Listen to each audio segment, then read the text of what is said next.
देख रहे हैं खबरदार, मैं हूं श्वेता सिंह। सबसे पहले खबरों को खबरदार के लेंस से देख लेते हैं। हाथरस केस में शक की सुई हर रोज अलग अलग दिशा में घूम रही है। ऐसे ऐसे पहलू सामने आ रहे हैं कि पूरा केस एक भूल भुलैया बन गया है। आखिर हाथरस की निर्भया का कातिल कौन है और वो पीड़िता जिसे अपनी जान गंवानी पड़ी, उसे इंसाफ कब मिलेगा? इस सवाल का जवाब अब तक नहीं मिला है। इस केस की जांच के लिए एसआईटी ऑपरेशन 40 चला रही है। आपको बताएंगे कि इस ऑपरेशन से कैसे हाथरस केस का सच सामने लाने की कोशिश हो रही है। इस बीच आरोपी और पीड़ित दोनों ही परिवार आज तक पर पहली बार आमने सामने आए। दो परिवारों के बीच इंसाफ की ये जंग आज आपके सामने कई नए पहलू रखेगी। इसके बाद आपको पश्चिम बंगाल लेकर चलेंगे, जहां चुनाव तो 2021 में है, लेकिन तनाव अभी से बढ़ गया है। वहां बीजेपी और टीएमसी के बीच खूनी सियासत देखने को मिल रही है। मां माटी मानुष के नारे वाले बंगाल में ममता लाठी और मानुष वाली तस्वीर आज आपको हैरान कर देंगी। इसके अलावा आपको राजस्थान में पालघर जैसी संत हत्या की ग्राउंड रिपोर्ट दिखाएंगे। सवाल यह है कि राजस्थान के करौली में पुजारी को जिंदा जलाने वाले सभी लोगों पर एक्शन कब होगा? आखिर सिस्टम इतनी गहरी नींद में क्यों था कि वो एक घटना को रोक नहीं पाया और 48 घंटे बाद भी सारे आरोपियों को पकड़ नहीं पाया? एक इंसान को जिंदा जलाने वाले लोग क्या स्थानीय पुलिस प्रशासन से ज्यादा तेज तर्रार है? और झूठ चाहे जितना मर्जी चिल्ला ले, शोर मचा ले, दूसरों पर झूठे आरोप लगा ले, सीना जोरी कर ले, सच से जीत नहीं सकता। मुंबई पुलिस ने रिपब्लिक टीवी की टीआरपी चोरी का पर्दाफाश किया तो उसने अपने कर्मों से ध्यान हटाने के लिए इंडिया टुडे टीवी पर झूठे आरोप लगाने शुरू कर दिए। लेकिन सच यह है कि मुंबई पुलिस को अपनी जांच में रिपब्लिक टीवी के खिलाफ पक्के सबूत मिले हैं। झूठ और रंगमंच वाले नाटक से इस सच्चाई को दबाया नहीं जा सकता। यह आपके भरोसे से जुड़ी खबर। टीआरपी घोटाले की जो परतें आज खुली हैं, उनसे रिपब्लिक के झूठ की कैसे धज्जियां उड़ी हैं, ये आप जरूर देखिएगा। लेकिन सबसे पहले बात हाथरस कांड की, जिसको 25 दिन बीत गए हैं। पीड़िता की चिता की आग भी 10 दिन पहले ही ठंडी हो चुकी है, लेकिन सवालों की आग अब भी जल रही है और इंसाफ की तलाश जारी है। परिवार ने इरादा साफ कर दिया है कि जब तक इंसाफ नहीं मिलता तब तक अस्थि विसर्जन नहीं करेंगे। उनकी पहली और आखिरी शर्त यही है कि बेटी को इंसाफ मिले और वो इंसाफ आरोपियों की फांसी की सजा से कतई कम नहीं है। दूसरी तरफ आरोपी हैं जिनका दावा है कि वो निर्दोष हैं, सारे आरोप गलत हैं, वो हर जांच के लिए तैयार हैं। ऐसे में जांच एजेंसियों के सामने बड़ी और दोहरी चुनौती है।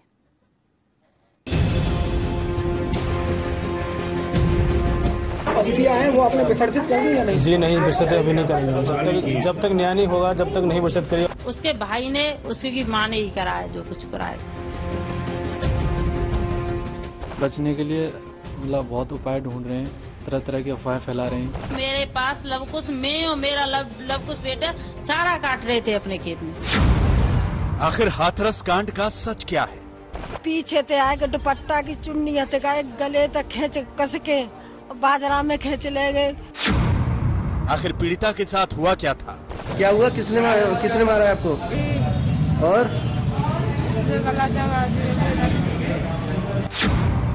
आखिर हाथरस की निर्भया को किसने मारा? मेरा बेटा निर्दोष है। हम रामू की कह सकते हैं कि रामू माओ खिलर पे। हाथरस की बेटी को इंसाफ कब? लोगों ने एक जहर ला के दे दे तो पूरे परिवार को मैं खाना में मिला के खवा दूं और सो जाएं सब चैन की नींद। किसने मारा आपको? आपने पीड़िता का आखिरी बयान सुना, आपने पीड़ित परिवार के आरोप सुने, आपने आरोपियों के परिवारों की दलीलें सुनी। अब सुनिए हाथरस केस के चश्मदीद को। अभी बताओ, आप तो मौके पे गए थे ना? आपने क्या देखा? इससे पहले कि ये शख्स बताए कि उसने क्या देखा, पहले इस शख्स के बारे में जान लीजिए। इस शख्स का नाम है जयवीर, जो पीड़ित परिवार का पड़ोसी है, जिसका दावा है कि घटना के वक्त वो पास ही अपने खेतों में काम कर रहा था।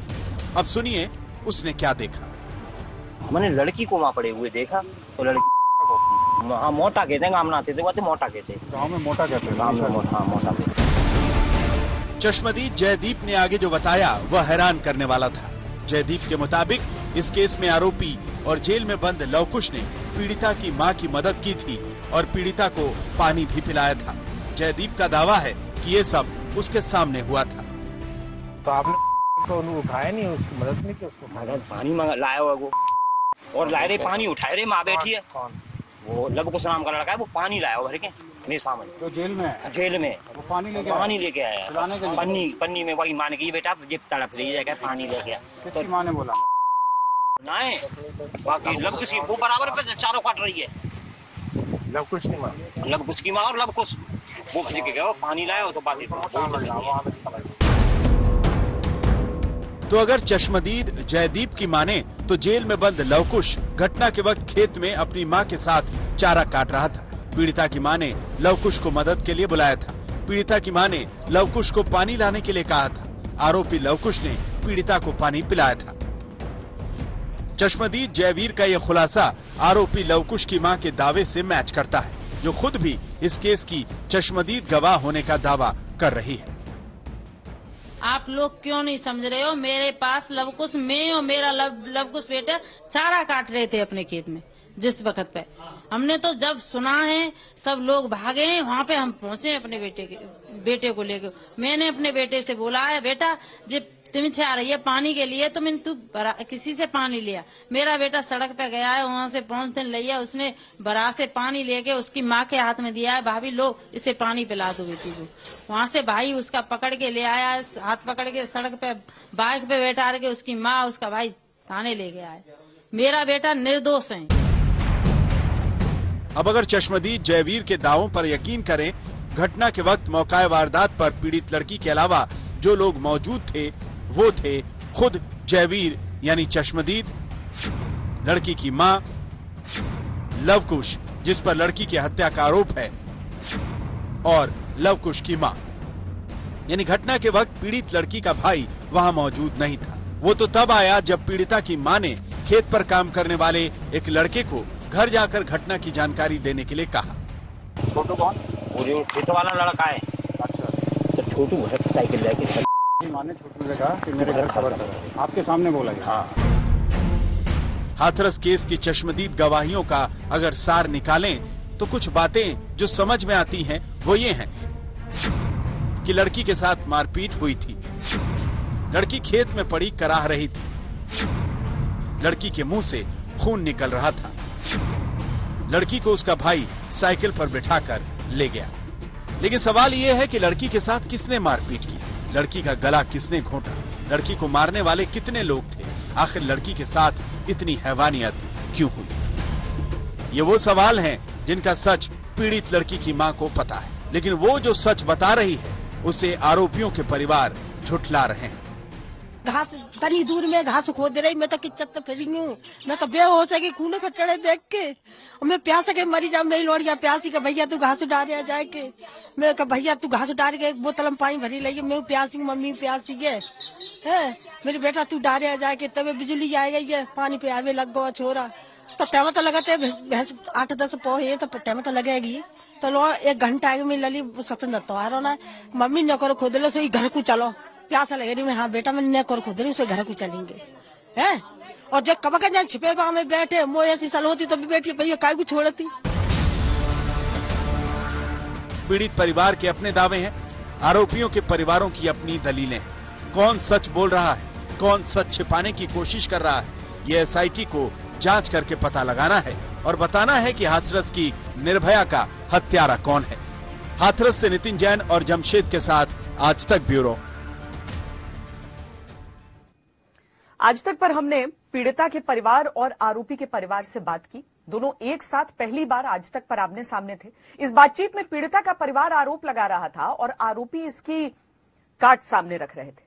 इस बातचीत का एक हिस्सा हम आपको सुनाते हैं। बात की शुरुआत इस बात से हो कि 14 सितंबर को क्या हुआ था। सबसे पहले मैं पीड़िता के भाई से ये अनुरोध करती हूं कि आप अपना पक्ष बताइए। हम लोग तीनों बहन और मेरी मम्मी और मैं हम लोग चारा लेने गए थे जी। तो चारा एक गठरी को लेके मैं घर पे आ गया था और जो बहन थी वो मेरी माँ के पास थी। तो यहाँ पर आके मैंने भैंसों को कुछ पानी पिलाया है। लाइट आ गई थी उस समय, और जो मेरे आने के बाद ही जो घटना का अंजाम दिया गया है मेरी बहन का, तो जो बहन थी वो मम्मी ने बोला था कि ऐसा कर बेटा घास को इकट्ठा कर ले और भैया आ रहे होंगे तेरे। तो मम्मी ने आगे चल के बोली कि मम्मी ऐसा कर और घास काट लो, मैं इकट्ठे कर रही हूँ। तो जो घास इकट्ठा करते समय ये जो आरोपी हैं इन्होंने उसको अंदर पीछे से आके बाजरे खेत में से उसको अंदर खींचा गया है और उसके साथ दुपट्टा है उसके साथ अंदर लेके उन्होंने उसके साथ जबरदस्ती करके उसके साथ बलात्कार भी किया है। आप अपना पक्ष रखें, आपके पास क्या जानकारी है, आपके भाई कहां थे उस वक्त और क्या हुआ था आपके हिसाब से 14 सितंबर को, बताएं। मेरा जो रवि भाई है वो यहाँ चारा काट रहा था, भैंस पे आ रहा था अपनी, और वहाँ जो घटना हुई है वहाँ ऐसा कुछ नहीं था, न कहा वहाँ कोई शोर था ना कोई हल्ला था। इन परिवार वालों को ही बताया वहाँ क्या बात हुई है क्या नहीं हुई है। कैसे जानकारी मिली रवि को और आपके परिवार को कैसे जानकारी मिली कि वहां ये घटना घटी है? क्योंकि गांव के बाकी लोग तो जा ही रहे थे। लवकुश की मां का कहना है कि उनके बेटे ने पानी भी वहां ले जाकर पिलाया। आप लोगों को कैसे पता चला? हमारे घर पुलिस आई थी। हाँ। कितने बजे? संदीप के बारे में पूछ रही थी, संदीप कहाँ है, संदीप कहाँ है। कितने बजे? करीबन 11 साढ़े 11 बजे के समथिंग। मतलब 9 से 10 के बीच में ये घटना घटी थी। आपके घर पर पुलिस 11 साढ़े 11 के बीच में आई, तभी आप लोगों को पहली बार जानकारी मिली घटना के बारे में। तब क्या रवि घर में आप लोगों के साथ था? कहाँ था रवि? हाँ जी, घर पे ही था, हमारे पास ही था। कितने बजे से था? वो कहीं नहीं निकला उस दिन? कहीं नहीं निकला, यहाँ चारा काट के और यहाँ पे गाय भैंसों को पिला रहा था और चारा कूट रहा था मशीन पे। आप लोग सभी लोगों की नजर के सामने था। कितने लोग थे परिवार में उस वक्त जिन्होंने देखा है उसको वहां पर? क्या आपके आसपास का कोई पड़ोसी भी है जो ये बता सकता है कि उस वक्त वो घर पर ही था? हमारे पड़ोसी तो यही हैं, वाल्मीकि। मतलब आप ये दावा कर रहे हैं कि उस वक्त रवि घर पर ही था। फिर आपको क्या लगता है? पड़ोसी तो पीछे रहता है ना। सत्येंद्र, अब आप ये बताइए, वो कह रहे हैं कि उस दिन घर पर ही था, इस पर क्या कहना है आपका? तो सब ये बताइए, जब बहन के साथ जो हुआ है तो वो लड़के हमने क्या सिखा दी थी क्या? ये लोग जहाँ पर मेरे से पहले इनके घर वाले कुछ पहुंच चुके थे वहां पर, लेडीज वगैरह पहुंच चुकी थी, तो हमने क्या उसको पहले से समझा दिया था क्या? ये बताइए आप कि हमारे को इनसे कोई ज्यादा पहले खूब बोलते चाहते थे ये लोग, हमसे कोई ज्यादा। ठीक है, एक एक करके बोलिए। उसने तो वहाँ पानी भी पिलाया है।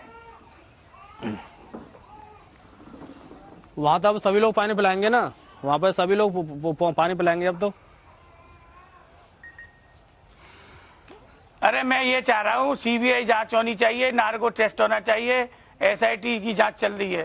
दूध का दूध, पानी का पानी अपने आप आएगा। जो दोषी है उसे कड़ी से कड़ी सजा मिलनी चाहिए। अगर पीड़िता परिवार का होता हो तो हम तो ये चाहने के लिए पीड़िता परिवार का किसी का हुआ हो तो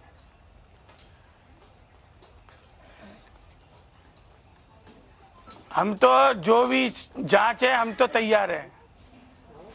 वो बहन तेरी नहीं थी, वो हमारी भी थी। हम भी चाह रहे हैं वो दोषी कौन है, किसने मारी है। अब तो बहन सबको अब तो बहन पकड़ा जाए। अब तो बहन सबको दिख रही है ना। जब इस समय जो उसके साथ जो दुष्टाचार हुआ उसके साथ, जब वो बहन नहीं थी, वो जब उसके साथ जो दुष्टाचार हुआ जब वो बहन नहीं थी, वो यहाँ कोई ऐसी घटना ही नहीं हुई। ये तो तुम्हें ही पता है, तुम क्या करके ले गए वहाँ पे। हाँ नहीं तो, हाँ जी हाँ, ये तुम्हें ही पता है वहाँ क्या हुआ है क्या नहीं हुआ है। संदीप तुम क्या करके ले गए वहाँ पे? मुझे एक बात बताइए, लड़की के साथ घटना हुई, आप कह रहे हैं कि आपकी भी बहन है, उसकी जान चली गई है, उसके गले पर इस तरह की चोट थी कि बच्ची का सिर नहीं उठ पाया, उसके बाद वो चल नहीं पाई, वो अस्पताल से अस्पताल पहुंची और उसके बाद से उसकी मौत हो गई। इतनी बड़ी घटना घटी है, मौत हो गई। मैं दोष नहीं डाल रहा, मैं ये कह रहा हूँ ऐसा ही जांच चल रही है, नार्को टेस्ट होना चाहिए और एसआईटी जांच चली रही है। दूध का दूध, पानी का पानी हो जाएगा। जो दोषी है उसे कड़ी से कड़ी सजा मिलनी चाहिए। नार्को टेस्ट उनका होना चाहिए। डीएम ने, एसडीएम ने जो उसको रात में जलाया है, उनको पहले होना चाहिए ना। जो डीएम और एसडीएम जो मिले हुए हैं, जो सभी ने रात में अपने मौजूदगी में जो दाह संस्कार किया है, ये उसका पहले होना चाहिए। क्योंकि लड़की ने पूरे बयान दिए हैं कि मेरे साथ ऐसा गलत हुआ है। तेरे परिवार वाले वहाँ खड़े थे, तेरे परिवार वालों ने ही सहमति से दाह संस्कार किया है। मेरे परिवार वालों को यहाँ से मेरे परिवार वालों को यहाँ से ले जाया गया है, वो भी रोड से। हमारे घर का कोई था ले जाया नहीं, गए हुए हैं साथ, उनकी सहमति से दाह संस्कार किया है। हाँ गए हुए हैं। हाँ, तो हम लोग क्यों नहीं गए फिर? आपको भी पता होगा, जिसकी वजह से आज आप सामने आ रहे हैं सच बताने के लिए। क्या हुआ था उस दिन? वहाँ कोई ऐसी घटना हुई ही नहीं है। इन परिवार वालों को ही पता है वहाँ क्या हुआ है क्या नहीं हुआ। तो हुई नहीं तो कैसे मर गई फिर वहाँ पे जाके हॉस्पिटल में? कैसे मर गई वो हॉस्पिटल में जाके? हम तो सारी लड़की को वहाँ पे मार के डाल के छोड़ के गए। लड़की को पता नहीं कैसे होश आ गया, जब उसने बताया है। अगर लड़की को अगर मार देते तो कौन बताता, उसको जिम्मेदार कौन होता? वो तो अच्छा, वो लड़की को सांस लौट के आ गई, नहीं तो ये तो तुम्हें ही पता है, तुम वहाँ क्या करके ले गए हो। मुझे ये बताइए सतेन कि क्या आप दोनों परिवारों के बीच में कोई लड़ाई है, और अगर है तो उसका सच क्या है? इनसे बोला चाल भी थी का खूब आराम से, पापा बोला राम दुआ भी करते थे, ऐसी कोई दिक्कत नहीं थी। हमें ये नहीं पता था कि ये लोग हमारे साथ ऐसी साजिश भी कर सकते हैं, इस तरह के जो कर सकते हैं हमारे साथ, हमें ऐसा नहीं पता था। हमारे कार्यक्रम हल्ला बोल में ये दोनों परिवार आमने सामने थे और सभी सवालों के जवाब इन्होंने दिए हैं। हालांकि दोनों तरफ से यही कहा जा रहा है कि उनकी बात सही है, और इसीलिए जो जांच चल रही है वो इतनी अहम हो गई है। भले ही हाथरस कांड की जांच की सिफारिश सीबीआई को कर दी गई है, लेकिन आज एसआईटी पूरे एक्शन में थी। एसआईटी ने केस को सुलझाने के लिए स्पेशल 40 का एक्शन प्लान तैयार किया है। आप सोच रहे होंगे कि स्पेशल 40 क्या है। दरअसल एसआईटी ने हाथरस में पूरे बुलगढ़ी गांव को खंगाला और खुफिया रिपोर्ट के आधार पर 40 लोगों की लिस्ट बनाई और फिर इनसे राज उगलवाने की रणनीति तैयार की है। इसका मकसद 14 सितंबर की पूरी घटना को समझना ही नहीं है, बल्कि पीड़ित परिवार और आरोपी परिवार के पूरे इतिहास को भी खंगालना है, ताकि वारदात और उसके पीछे के मकसद को समझा जा सके। क्योंकि एक बार वारदात के पीछे छिपा मकसद पता चल गया तो फिर पूरा केस खुल जाएगा।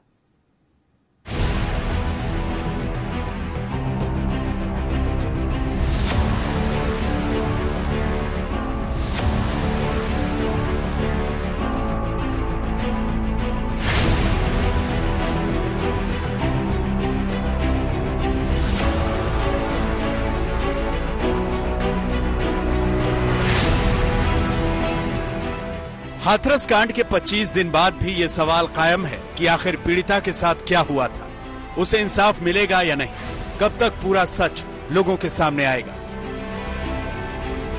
इन सवालों के बीच पीड़ित परिवार डरा हुआ है, गांव छोड़ना चाहता है, जांच भी सुप्रीम कोर्ट की निगरानी में करने की मांग कर रहा है। सवाल उठता है कि वो क्यों डरे हुए हैं। गाँव के हालात अब इतने ज्यादा बिगड़ चुके हैं कि पूरा सब लोग इकट्ठे होकर दबाव पूरी तरह से हम कर रहे हैं, हर तरीका से मोड़ दे रहे हैं। तो इस गांव में हमें रहना बहुत ज्यादा ठीक नहीं है, क्योंकि बहुत ज्यादा हर तरीका से तरह के अफवाह उड़ा रहे हैं। ऊपर से ऊपर मारने की धमकी दी जा रही है छोटे भाई को। जब एक संदीप नहीं रहेगा तो दूसरा संदीप कैसे रह पाएगा, ये भी हमने सुना जा। दूसरी तरफ एसआईटी अपने स्पेशल प्लान के तहत फुल एक्शन में है। पूरा सच जानने के लिए ऑपरेशन 40 की रूपरेखा खींची गई है। एसआईटी ने गाँव में रहने वाले 40 लोगों की लिस्ट तैयार की है। सभी को पूछताछ के लिए समन जारी किया गया है। कुछ लोगों की गवाही हुई है, कुछ की बाकी है। इस लिस्ट में आरोपियों से लेकर घटना के चश्मदीद शामिल हैं। एसआईटी चश्मदीदों और गांव के लोगों से बयान लेगी। उन लोगों को बुलाया गया जो उस दिन खेतों में काम कर रहे थे। साथ ही ट्यूबवेल पर भी काम करने वाले लोगों को बुलाया गया है। दोनों परिवारों को जानने वाले लोगों को भी बुलाया गया है। इस लिस्ट में दोनों परिवारों को जानने वाले लोग हैं। इसमें वो लोग भी शामिल हैं जो अंतिम संस्कार के वक्त वीडियो में देखे गए हैं। एसआईटी क्राइम सीन को पूरी तरह रिक्रिएट करेगी। एसआईटी पीड़ित परिवार और आरोपी परिवार के बीच पुरानी रंजिश वाले एंगल से भी जांच कर रही है। दो एंगल में एसआईटी इस वक्त जांच कर रही है, जिसमें ये उनको ये पता चल सके कि प्रत्यक्षदर्शी 14 तारीख को उस दिन किस तरीके से वहां पर मौजूद थे। आस पड़ोस के लोग उस तरीके से किस तरीके वहां पर जानकारी उनके पास मौजूद है, उस पर भी बातचीत की जा रही है। और वहीं दूसरी तरफ अंत्येष्टि वाली जगह पर कैसे लोगों ने वहां पर जानकारी उनके पास है, क्योंकि एक ये जगह जो है, ये ट्यूबवेल यहाँ पर जो दिखाई पड़ रहा है, यहाँ के भी एक शख्स को पूछताछ के लिए बुलाया गया है। ऐसी जानकारी हमारे पास इस वक्त आई है। जो आस पड़ोस के गांव के लोग हैं, यहां से जो किनारे का रास्ता जाता है खेतों की तरफ से, इन लोगों के घरों में भी पुलिस की तरफ से नोटिस सर्व किया गया है। पीड़िता के गांव में भारी सुरक्षा बल तैनात है। सीसीटीवी कैमरे लगाए गए हैं। घर में कौन आता है, कौन जाता है, उनके नाम पते लिखे जा रहे हैं। आला अफसर मौके का मुआयना कर रहे हैं। आज डीआईजी शलभ माथुर हाथरस पहुंची। डीआईजी ने पीड़िता के परिवार से मुलाकात की, पीड़ित परिवार की सुरक्षा को परखा। गांव के चारों तरफ जो है मल्टी लेयर्ड में सुरक्षा दी गई। सबसे पहले जैसे आप देखते होंगे, जैसे गांव में आप एंट्री करते हैं तो वहां पे बैरियर ड्यूटीज है। उसके अलावा जो हमारा जो पीड़ित का घर है उसके आसपास जो है पीएससी की तैनाती की गई है, सादे में ड्यूटी की तैनाती की गई है। सलभ जी, ये जो यहाँ पर मेटल डिटेक्टर लगाया गया है, इसका सीधा मकसद ये है कि कोई अवांछित तत्व यहाँ से निकल करके अंदर न जा सके, जिससे परिवार वालों को किसी भी तरीके से नुकसान पहुंचे। जी, और उसके बाद हम लोग के द्वारा एक रजिस्टर भी मेंटेन है। रजिस्टर बेसिकली एक तरह का लेखा जोखा है, हम लोग का रिकॉर्ड मेंटेनेंस है कि कौन व्यक्ति आ रहे हैं, सारी चीजें हैं just for the safety of the family, परिवारजनों की सुरक्षा है। हाथरस कांड पर सुप्रीम कोर्ट और इलाहाबाद हाई कोर्ट की नजर है। पीड़ित परिवार के 5 सदस्य 11 अक्टूबर को हाई कोर्ट जाने के लिए निकलेंगे। 12 अक्टूबर को डीजीपी, सचिव गृह, हाथरस के डीएम और एसपी समेत कई अधिकारियों को तलब किया गया है। इस पेशी में पीड़ित परिवार भी रहेगा। तो 11 तक को बोला गया जाने को, 12 तक हमें पहुंचना है वहाँ पर। आज देखो बोला गया कि हमको आपको पूरी सेफ्टी के साथ, सुरक्षा के साथ लेके जाएंगे, आपको जो भी रहने वहने व्यवस्था सब की जाएगी और सुरक्षित हम लोग यहाँ पर पहुँचाएंगे। क्या लिख दिया है आपने? लिख तो हमने दिया है कि उन्होंने पूछा था कि आप लोग कौन कौन जाने वाले हैं यहाँ से, तो हम लोग उसमें 5 सदस्य जाएंगे और पीछे से हमारे जो कुछ रिश्तेदार वो भी जाएंगे हमारे पीछे। इस सुनवाई में प्रशासन के सामने कई अहम सवाल होंगे। मसलन 14 सितंबर को खेत में लड़की को किसने मारा? लड़की ने पहले दिन वाले बयान में बलात्कार की बात क्यों नहीं की? लड़की ने आखिरी बयान में बलात्कार की बात की, लेकिन मेडिकल रिपोर्ट उल्टी क्यों है? 29 सितंबर को लड़की की मौत के बाद आनन फानन में रात के अंधेरे में उसकी लाश क्यों जला दी गई? हाथरस कांड रहस्यमय बना हुआ है। एक बेटी के साथ बर्बरता के 25 दिन पूरे हो चुके हैं, लेकिन अब तक गुत्थी नहीं सुलझी। सवाल कायम है। जितेंद्र बहादुर सिंह के साथ शिवेंद्र श्रीवास्तव, हाथरस, आज तक। आगे बढ़ते हुए बात राजनीति की करते हैं। चूंकि चुनाव बिहार में होने वाले हैं, लेकिन राजनीति का सबसे बड़ा संग्राम बंगाल में हो रहा है। अगले साल के विधानसभा चुनाव के महीनों पहले बंगाल में ममता सरकार और बीजेपी के बीच कैसी राजनीतिक जंग छिड़ी है, इसकी फुल एक्शन पिक्चर सामने आई है। कल बीजेपी ने राज्य सरकार के खिलाफ मार्च निकाला था। इस दौरान बीजेपी कार्यकर्ताओं और पुलिस के बीच जमकर झड़प हुई। हालात यहां तक पहुंचे कि पुलिस ने लाठियां चलाई और आंसू गैस के गोले छोड़े। आज बंगाल पुलिस ने राज्य बीजेपी प्रभारी कैलाश विजयवर्गीय समेत 20 पार्टी नेताओं के खिलाफ एफआईआर दर्ज कर ली। अब बीजेपी कह रही है कि वो इसे कोर्ट में चुनौती देगी। उधर टीएमसी की दलील है कि बीजेपी राज्य की कानून व्यवस्था को बिगाड़ना चाहती है।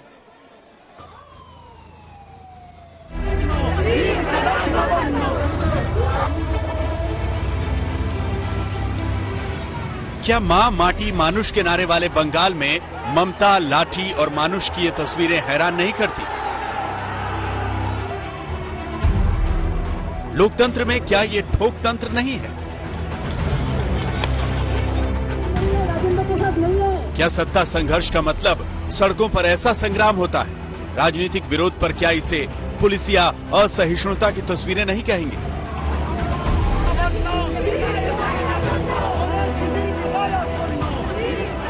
बंगाल में बीजेपी ने गुरुवार को ना बनना चलो का नारा दिया था। कोलकाता और हावड़ा में बीजेपी के कार्यकर्ता कथित खराब कानून व्यवस्था के खिलाफ राज्य सचिवालय घेरने निकले थे।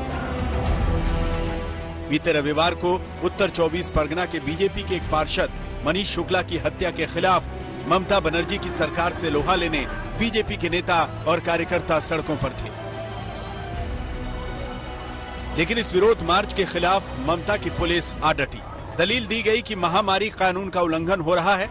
अति सुरक्षा जोन में गैर कानूनी तरीके से नेता और कार्यकर्ता इकट्ठा हो रहे हैं। फिर क्या था? 3 घंटों तक पुलिस और बीजेपी कार्यकर्ताओं के बीच सड़कों पर संग्राम हुआ।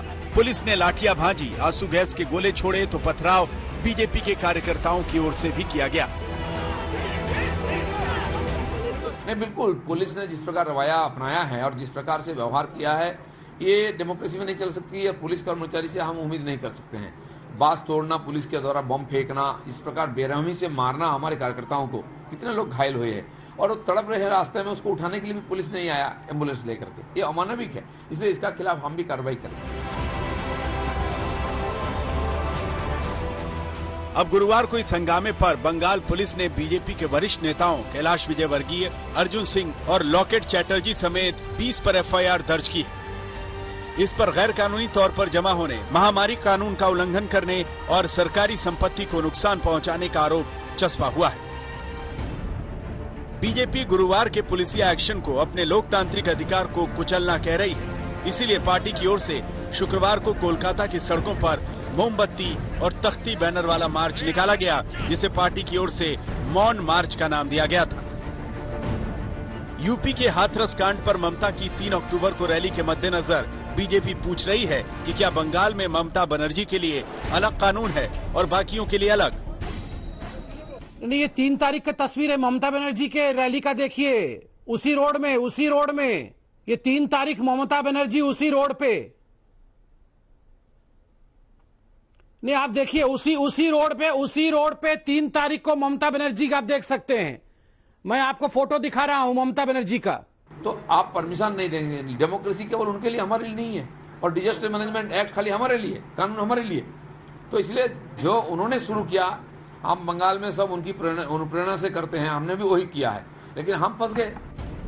गुरुवार को बीजेपी के प्रदर्शन में बीजेपी युवा मोर्चा के अध्यक्ष तेजस्वी सूर्या भी बंगाल आए थे। उनका आरोप है कि बीजेपी कार्यकर्ताओं पर क्रूड बमों का इस्तेमाल हुआ, लेकिन ममता की पुलिस एफआईआर दर्ज करने को तैयार नहीं है। एफआईआर दर्ज कराने को लेकर थाने में उनकी पुलिस वालों से बहस भी हुई और उनका धरना भी हुआ।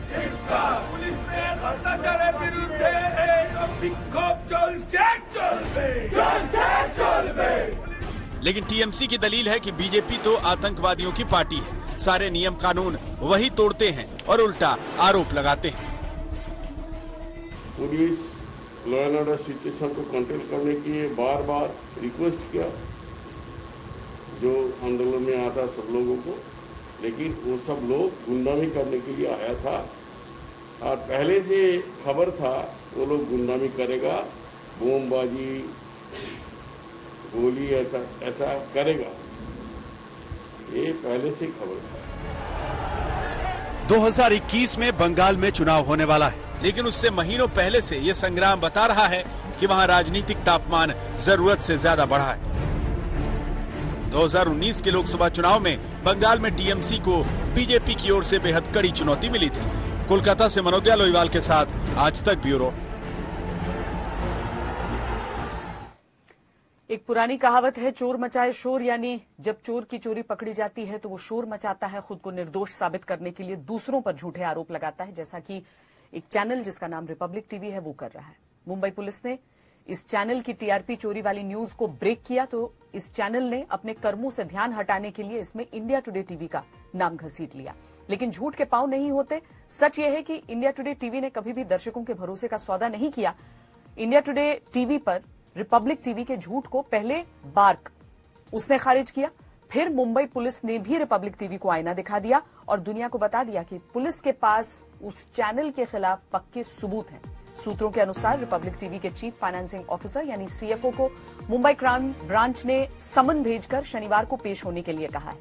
मुंबई क्राइम ब्रांच अब रिपब्लिक टीवी के अकाउंट्स के फोरेंसिक ऑडिट की भी तैयारी कर रही है। जानकारी के अनुसार रिपब्लिक टीवी पर सबूतों से छेड़छाड़ का मामला दर्ज किया जा सकता है। इसके अलावा आज मुंबई पुलिस ने बार्क को रिपब्लिक टीवी और बाकी दोनों चैनलों के टीआरपी ट्रेंड्स मुहैया कराने के लिए कहा है। मुंबई पुलिस ने रिपब्लिक टीवी के कुछ एडवर्टाइजर्स को भी शॉर्टलिस्ट किया है, यानी ये चैनल चाहे जितना मर्जी शोर मचा ले, चीख चीख कर आसमान सर पर उठा ले, लेकिन कानून अपना काम करके रहेगा। और अब तो उन्हीं आरोपियों ने पुलिस के सामने जुबान खोल दी है जिनके जरिए इस चैनल ने इतना बड़ा टीआरपी फ्रॉड किया। रिपब्लिक टीवी की फर्जी टीआरपी वाले बिजनेस मॉडल की क्राइम फाइल के पन्ने सबूतों और गवाहियों से भरते जा रहे हैं। इस चैनल के झूठ के दिन अब लग चुके हैं।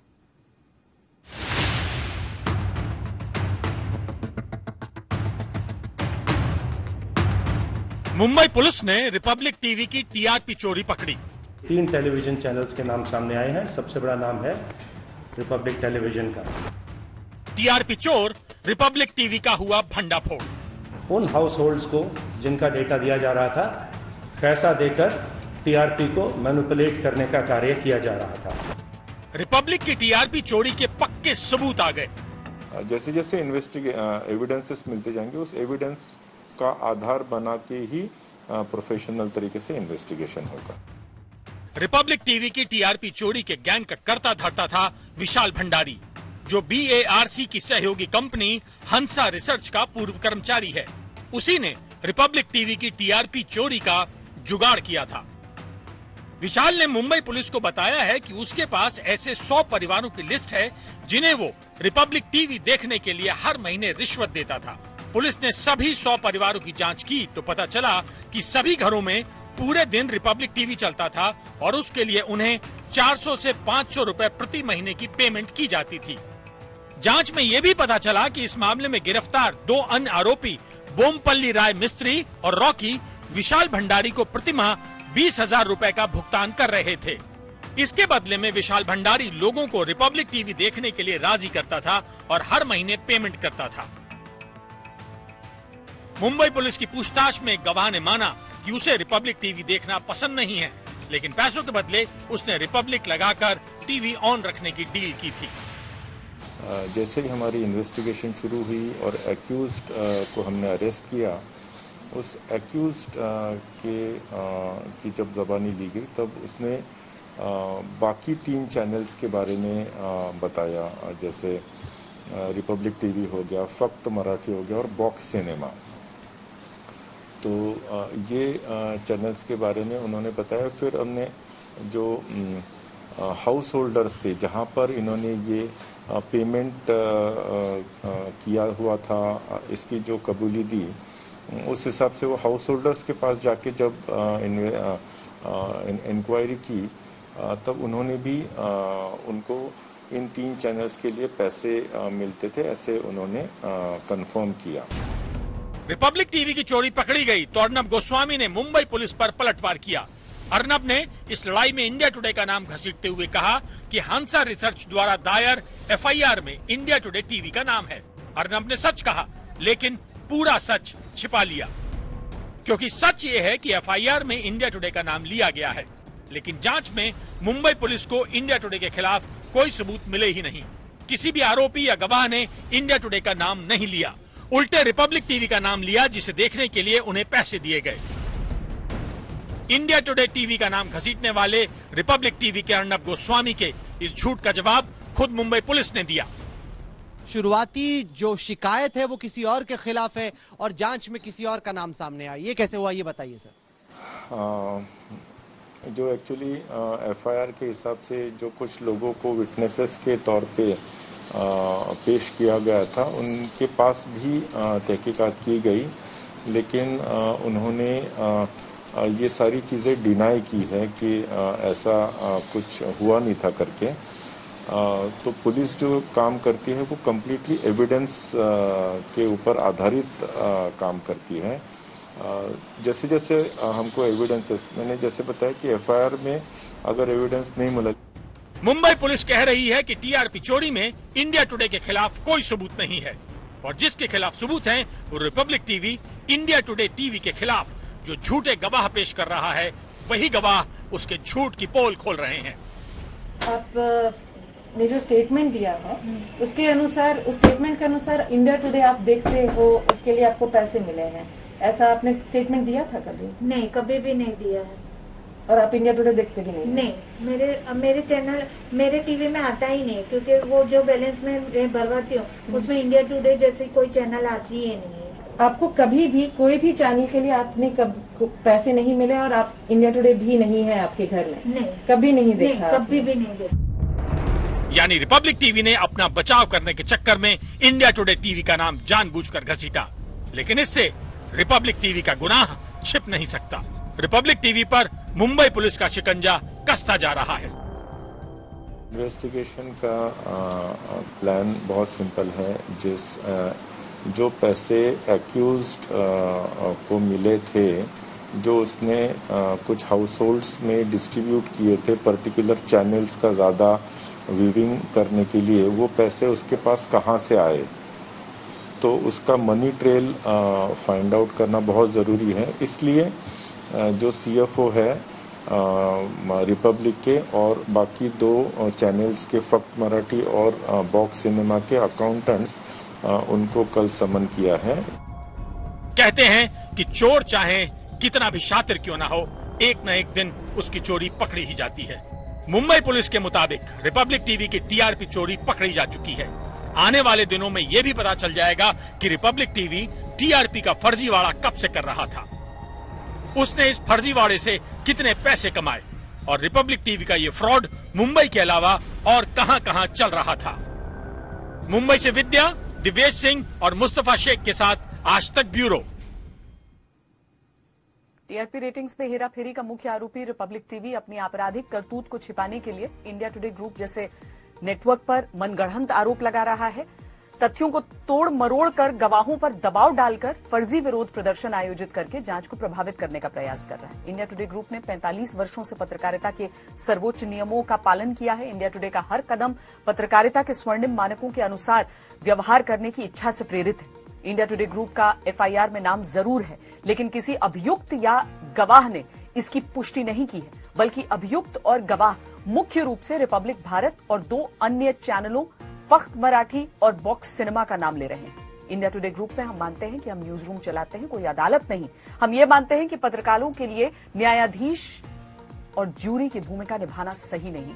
इसीलिए खुद पर लगे झूठे आरोपों और इन आरोपों को लगाने वाले लोगों के खिलाफ इंडिया टुडे ग्रुप अब इंसाफ के लिए कानूनी रास्ता अख्तियार करने वाला है, क्योंकि इंडिया टुडे पत्रकारिता के मूल्यों को अपना आदर्श मानता है और हमेशा सच के रास्ते पर चलता है, क्योंकि हम मानते हैं कि दर्शकों का भरोसा सच्ची खबरें दिखाने से जीता जाता है, पैसों से खरीदा नहीं जा सकता है। इसीलिए देश कहता है खबर वही जो आज तक दिखाए। आज के लिए इतना ही। देश और दुनिया की बाकी खबरों के लिए देखते रहिए आज तक।